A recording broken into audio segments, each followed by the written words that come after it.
not actually true. It's actually not true. A lot of people think that. That's a common myth. You know, I've heard that. Okay, that one actually is true. And this is should have asked the tour guide. I heard there's a law that no building can be taller than the Capitol building. Is that true? So, Capitol building, tallest building in Washington, D.C. Is that true? That is a very common myth, a very common misconception that people think the Capitol building is the tallest building, or that they think there's a law that limits the height of the building based on the Capitol or sometimes the Washington Monument. So it's not true, but it is certainly a widely spread misconception. So if you think that, that's okay. Yeah. What is the D.C. the law associated? So That's what I want to ask. The height law on buildings is complicated in Washington because it's Washington. That's how we do.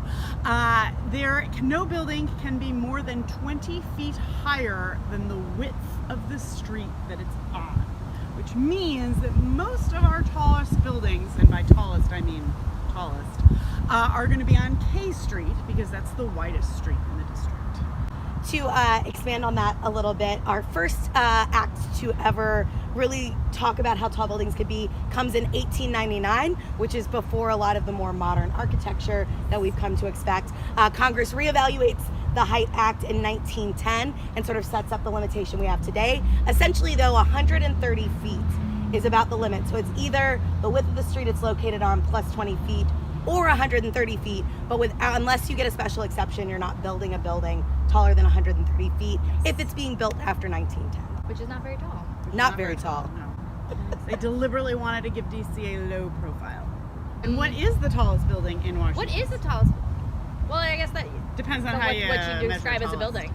I only just recently discovered what it was the radio tower. The Hughes Tower. If you've ever been up inside the Washington Monument or the old post office pavilion or any high spot in DC, you've maybe noticed what looks a little like the Eiffel Tower. It looks a little like the Eiffel Tower, but it's essentially a radio tower. It's more than 700 feet tall, but isn't it considered a building because it's used to draw in radio? So you have to look it up. Also depends on how you measure tallest. For example, the Washington Monument is taller than the Washington National Cathedral, but the Washington National Cathedral is on a pretty significant hill. So do you measure the hill? I think when we're talking about height of a building, we're going from the base of the building, from the ground level up. Yes. So that would mean the Washington Monument, 555 feet tall, 5 1/8 inches, or 169 meters, is the tallest Such a tour standalone guide. structure. Such a tour guide. Standalone structure. So Capitol building, not the tallest building in Washington. Not DC. even close. No law that says it has to be the tallest. So that is not true. Not true.